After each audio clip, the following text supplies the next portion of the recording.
Olá, meus queridos, tudo bem com vocês? Estamos aqui então para resolvermos a prova da FAMEMA. Prova número 2, ok? E aí a gente vai direto lá para as questões de física, que nessa versão começa na número aqui, na número 36. Beleza? Uma questãozinha de cinemática. Vamos à obra, vamos ver.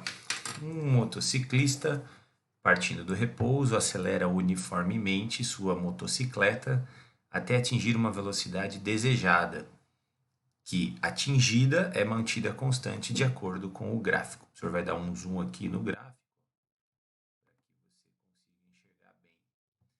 Galera, o que eu enxergo aqui quando eu começo a interpretar, né? Velocidade por tempo. A velocidade começou no zero e ele foi aumentando, acelerando, confere com o que o texto falou, e depois de 40 segundos manteve velocidade constante. Ok? Olha a perguntinha que a FAMEMA fez. O deslocamento realizado pela motocicleta no período de tempo em que ela é uniformemente acelerada. Está falando da etapa da aceleração. Está falando desses 40 segundos aqui. Ok? Pessoal, propriedade importantíssima, né? Eu sempre falo aí para os meus alunos. Gráfico, cinemática, muito importante, mas também muito importante lembrar das propriedades. E este gráfico, velocidade por tempo, peraí que o professor estava desenhando fora aqui da câmera, né? Esse gráfico, velocidade por tempo, tem uma propriedade importantíssima que é o ΔS é numericamente igual à área. Ah, então, nossa senhora, numericamente igual à área, tá aí. Então, ele pediu o deslocamento realizado ΔS, a gente vai calcular a área. Só que só o deslocamento durante a fase da aceleração, então só durante os 40 segundos. O ΔS aí é essa área desse triângulo, né, que o professor marcou aqui para você. É numericamente igual a base vezes a altura sobre 2. A base aqui, ó, vai dar 40. A altura vai dar 10. Então, esse ΔS vai dar 40 vezes 10, tudo dividido por 2, né? Uma questãozinha bem direta, 200 metros. Ok? É o que a motocicleta andou. Alguém vai perguntar assim, Vedana, não daria para eu resolver usando sorvetão, talvez? ΔS, né? Você tem o tempo, precisa calcular a aceleração, né? Daria para fazer por velocidade média do move, ΔS por ΔT igual a média aritmética, né? Velocidade inicial mais a final sobre 2. Daria também. Não é o único jeito. Mas essa propriedade é muito importante, tá bom, gente? Então, nessa prova aqui, ó, é a letra D, a resposta. Tá bom? Maravilha. Segunda questão. Questão número 37. Vamos lá. Assim, um modelo de bolsa possui uma alça de couro com suas extremidades presas a uma parte horizontal indeformável da bolsa. Dá para ver na figura o que ele está descrevendo, né, gente? Considere que a bolsa, ao ser usada, apoiada sobre o ombro pelo ponto médio, ponto intermediário da alça, mantenha-se na forma mostrada. Suponha que o conteúdo da bolsa esteja uniformemente distribuído em seu interior e que a massa desse conteúdo, somada com a massa da bolsa, resulte em 1,6 kg. Considerando a aceleração da gravidade igual a 10 metros por segundo ao quadrado, o seno do θ, olha aqui no desenho quem é o θ, e o cosseno do θ, a intensidade da força de tração na alça de couro é. Galera, exercíciozinho de dinâmica, né? O professor falou dele na nossa aula dica, né? Na nossa aula de revisão. Todo exercíciozinho de dinâmica 1, força, leis de Newton, tem 3 etapas. Fazer o desenho, você já ganhou pronto. Eu estou fazendo o meu aqui, deixa eu ver se apareceu, aí ó, tá aí para você. Né? Estou fazendo o meu aqui. Segunda etapa, colocar as forças. Então vamos lá. Peso da bolsa com o conteúdo já. 1,6 kg é a massa, gravidade é 10, o peso é 16 N. A tração aqui, ó, é na direção da alça, ok? Dos dois lados. E ela é igual, gente. Ela é igual porque os ângulos são iguais. Ele falou, acho que é θ, né, que ele chamou? Ele falou que aqui é ponto médio, né? Então eu tenho certeza que a tração é distribuída, vamos dizer assim, né? Homogeneamente para os dois lados. Olha só, como é que eu resolvo isso, Vedana? Gente, tem algumas maneiras diferentes. Eu acho que dá para fazer em cima do próprio desenho aqui, ó, de vermelhinho, para ficar diferente para você. Deixa eu ver se está aparecendo bem aqui a cor, vamos ver? Isso, ó, a tração é o vetor grande, o azul, o T. Aí eu decompus para cá, ó.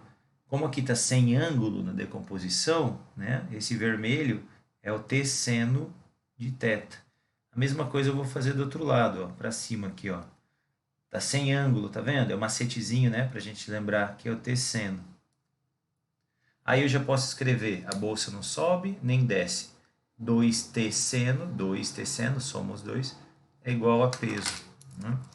Então 2 vezes T vezes seno de θ é igual ao peso, que é 16. Claro que eu estou usando aqui, né, gente, segunda lei de Newton, que é o terceiro passo. A força resultante, né, no caso aqui é zero. Se a gente substituir, eu acho que o seno, quanto que era o seno, gente? Quem me ajuda aí? O seno é 0,8. Então vai ficar 1,6 vezes T igual a 16. Tá bem fácil, né? 10 newton. Ok? Vamos ver se tá tudo certinho aqui para você. Beleza. Ó, o Vedana, eu queria desenhar de outro jeito, porque desse jeito aqui eu acho que eu ia me embananar. Pega só os vetores, sem fazer a decomposição, ó, só os vetores, e coloca todos no mesmo ponto, assim, ó. Esse aqui para lá. Eu vou inclinar um pouquinho mais para ficar mais limpo a figura, tá? Mais limpa a figura para você. Esse aqui para cá, mesma coisa, ó. Inclinei um pouquinho mais o desenho, fica mais limpo para te ajudar a enxergar. E aqui o peso. Beleza? O ângulo entre esse T e a horizontal é θ, tá aqui, ó. E o ângulo entre esse T e a horizontal também é θ, tá aqui, ó. Tá, agora tem que fazer a decomposição de qualquer jeito. Só o desenho é que fica diferente, tá? Então, ó, esse T ele pode ser decomposto para cá e para cá. Ah, aqui é componente com ângulo, aqui seria T cosseno. Essa componente aqui, ó, tá sem ângulo, então é T seno, igual a gente fez aqui, ó. A mesma coisa para o outro vetor, tá? Eles teoricamente têm o mesmo tamanho, né? O do professor que ficou fora de escala, tá? O desenho. Então aqui você tem T seno de θ, né? 2T seno igual ao peso. Beleza? Só muda o jeito de resolver. Vou terminar de escrever aqui, ó. T seno de θ, T seno de θ. E aí você ia escrever a mesma coisa que escreveu aqui. Força resultante igual a zero. 2T seno de θ é igual ao peso. Claro que alguém deve estar pensando assim, mas e o T cosseno, Vedano? Não usa, né? Não precisou, porque a gente já encontrou a resposta só com a componente vertical, tá? Muito bom, questão 37, deu 10, né? Vamos ver qual que é a letra aqui.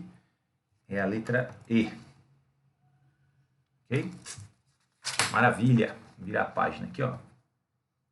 Vou trocar essa folha, né?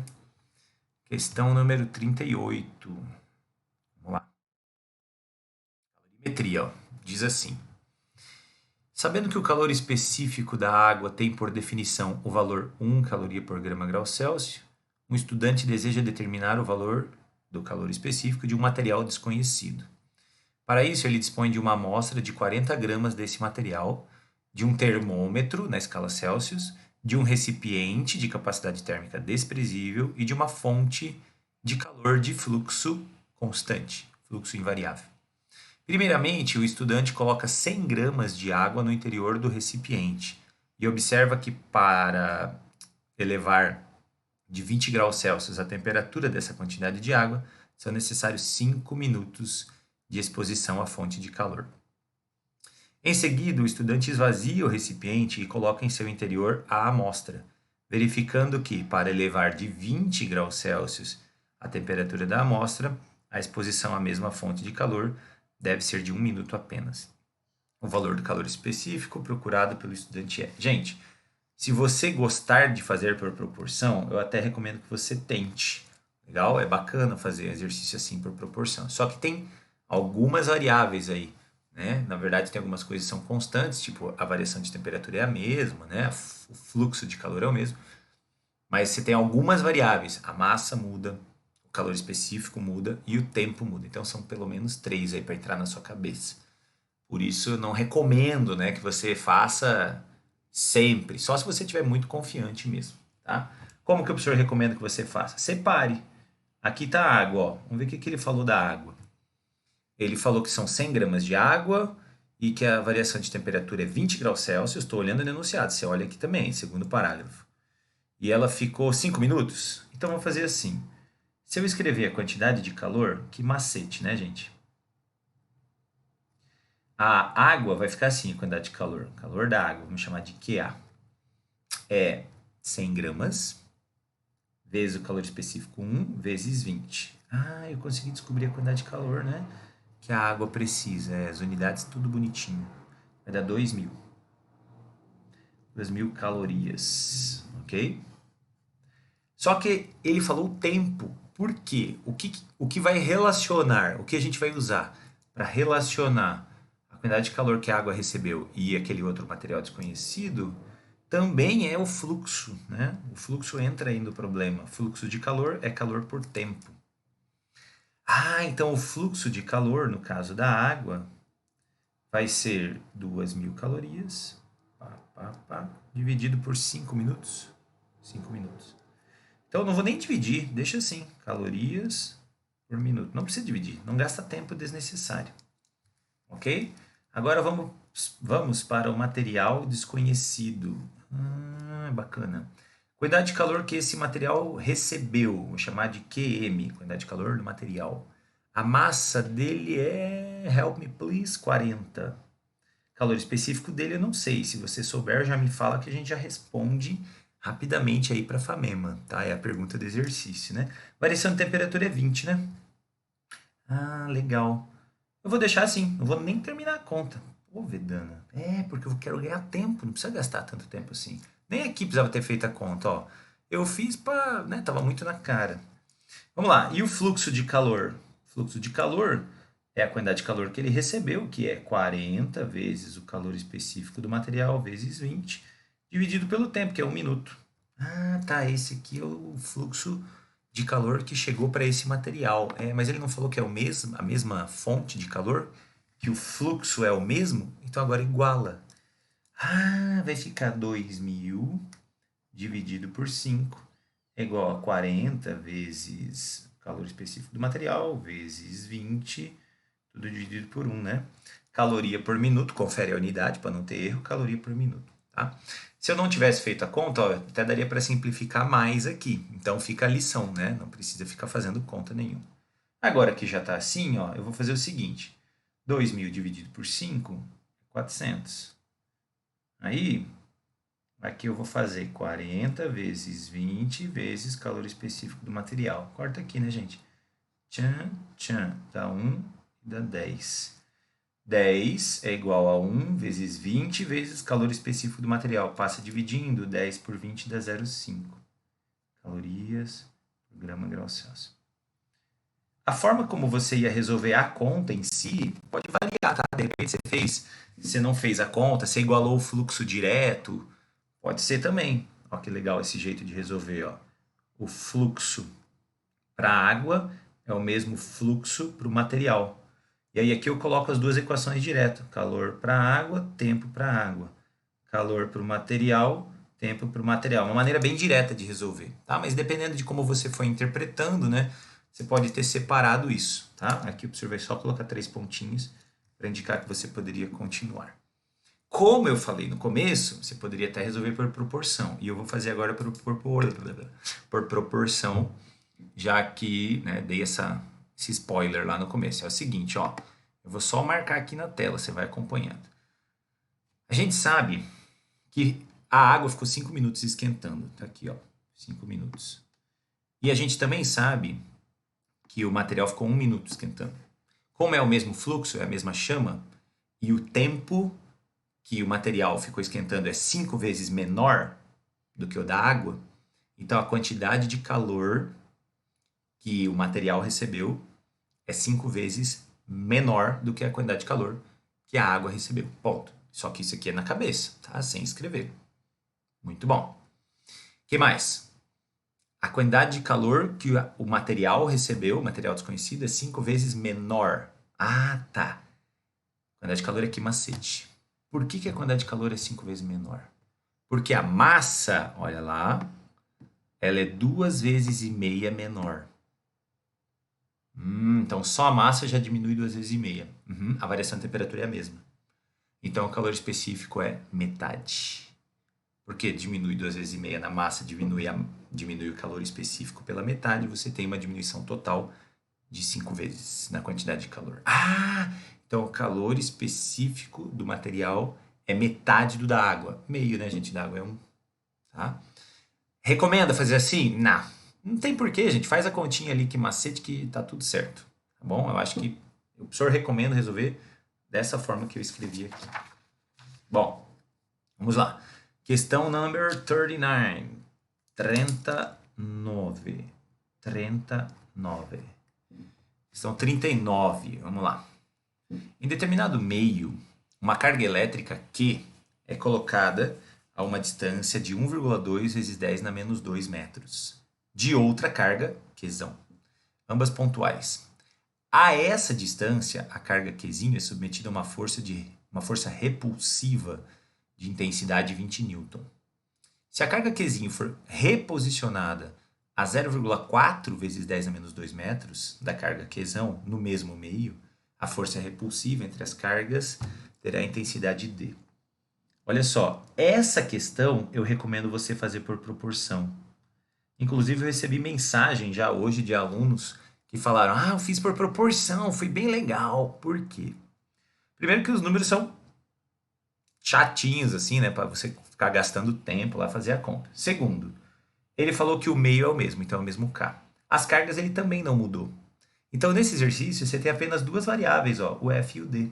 Vamos comparar? A distância era 1,2 vezes 10 a menos 2. Aí a distância vai diminuir para 0,4 vezes 10 a menos 2. Opa, a distância diminuiu? Se a distância diminuiu, a força aumenta. Quantas vezes? Era 1,2 virou 0,4. Então a distância dividiu por 3. Dividiu por 3. A gente geralmente escreve assim, né? Diminuiu 3 vezes. Só que aqui está o quadrado, querido. Então aqui vai aumentar, só que não 3 vezes. 9 vezes. Caraca!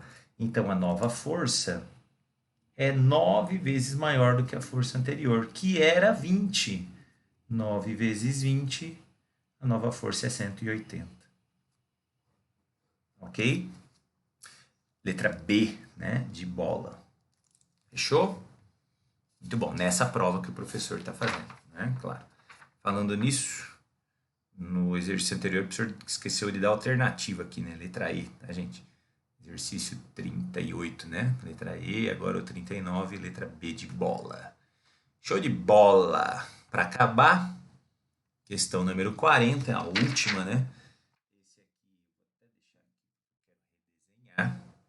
Diz assim, ó, para ilustrar as relações entre as grandezas básicas da eletrodinâmica, um professor construiu um teste de habilidade motora para seus alunos. Trata-se de um brinquedo cujo desafio é fazer um anel condutor passar ao longo de um fio resistivo e desencapado, sem tocá-lo. Como estímulo, o professor avisou que os alunos que não conseguissem evitar que o anel tocasse o fio deveriam explicar as leis de Ohm aos colegas que faltaram à aula. Na figura é representado o momento em que um aluno toca o fio resistivo com um anel a 4 centímetros do ponto A. Olha aqui para a figura, ó. Isso aqui é 4 centímetros. Tá? Fazendo o amperímetro indicar 0,05 ampere. Os fios utilizados em seus conectores, a fonte de tensão de 3 volts, o amperímetro e o anel com seu suporte podem ser considerados ideais, sendo que o fio resistivo ligado entre os pontos A e B é ômico. Então, assim, Olha bem para o que eu vou te explicar agora, que era fundamental para você conseguir fazer exercício. Isso aqui não tem resistência nenhuma, nem aqui, nem aqui, nem aqui, nem aqui, nem aqui, nem aqui, nem aqui. A única resistência está aqui, ó. Ah, na verdade é o fio inteiro, né? Mas como ele vai fechar o circuito aqui, ó, porque aqui o circuito está aberto, né, gente? Não tem ninguém aqui. Ah, o circuito vai fechar aqui, então esse pedaço aqui é o resistor. Resistor pensando no comprimento do fio. Rola, segundo a lei de Ohm. Tá bom. Pegando aqui, continuando, né? Sendo que o fio resistivo ligado entre os pontos A e B é ômico. Mede 60 centímetros, tem área de seção transversal constante e está montado em uma base isolante. Os dados obtidos nessa brincadeira permitem encontrar o valor da resistência elétrica de todo o comprimento do fio. Cuidado. E esse valor é quanto? Ó, para te ajudar a entender bem o que o professor falou, eu vou redesenhar o circuito. Vou começar pela bateria aqui embaixo, ó. Estão 40, né? 3 volts. Beleza? 3 volts. Do lado você tem fio ideal. O ideal é o fio azul, tá? Estou mostrando aqui, ó, com o cursor e a minha mão. Vamos ver se está aparecendo? Tal. O cursor na tela pequena embaixo do professor e a minha mão. Estou mostrando a mesma coisa. Vai até o ponto A, não tem resistor até aqui. Só que aqui tem, esse pedacinho aqui é o resistor. Então põe o resistor aqui. O que tem do outro lado desse resistor? O anel aqui, ó, tudo isso aqui passa pelo perímetro. Ô Vedano, mas e o resto do fio? Não funciona. A corrente vai passar aqui, ó, e volta para cá. Tá bom? Ah, então aqui é o resistor, aí depois tem o amperímetro, tô continuando aqui, né, gente? Amperímetro e volta para a pilha. Então já fecha aqui o circuito, ó. Ele deu a corrente no amperímetro, vamos anotar? 0,05. E ele também falou que o fio aqui mede 4 centímetros. Isso é pro final, não precisa disso agora não. Tá legal. A gente tem que calcular a resistência. Galera, quem estudou eletrodinâmica sabe, né? A Bíblia da eletrodinâmica.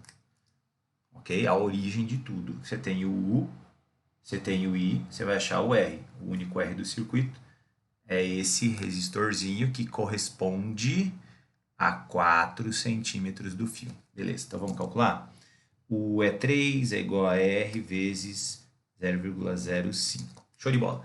Se fosse 3 dividido por 0,5 daria 6, né? Mas é por 0,05, então é 60. 60 ohms é o valor dessa resistência aqui. Agora a gente tem que pensar nela. Essa aqui era a primeira lei de Ohm, agora vai vir a segunda. 4 centímetros de fio tem 60 ohms. Opa, 60 ohms. Beleza? O fio inteiro, acho que é por isso que eu escrevi 60 centímetros. O fio inteiro tem 60 centímetros. E agora? Quanto é a resistência dele? Aí vem a segunda lei de Ohm. ΡL sobre A. A resistividade do material é a mesma, ele é constante em todos os pontos daquele fio resistivo. A área também é constante porque está escrito no enunciado. Então, as únicas variáveis são o R e o L. E eles são diretamente proporcionais. Então, você pode até fazer uma regrinha de 3 aqui, ó. Tchá, tchá. Ok? Eu prefiro pensar um pouquinho mais e me livrar da regra de 3. O comprimento, ó, 4 centímetros, 60 ohms. De 4 para 60 centímetros, aqui é uma conta bem comum, né? A gente faz bastante. Você multiplicou por 15, né? 15 vezes maior. Então, aqui também tem que aumentar 15 vezes. Ok? 4 vezes 15 dá 60. Então tem que ficar 15 vezes maior. Vai lá nas alternativas para te ajudar a fazer a conta, ó. Não precisa nem queimar os neurônios aí. Vai lá. Quem que aí é 15 vezes 60? Só pode ser 900, né? 900 ohms. Beleza? Que é a letra C. Espero que você tenha feito uma boa prova, que a nossa diquinha tenha ajudado. Manda aí nos comentários se gostou, curte, compartilha com seus amigos, tá bom? O professor vai continuar fazendo videozinhos aí para ajudá-los. Um beijo.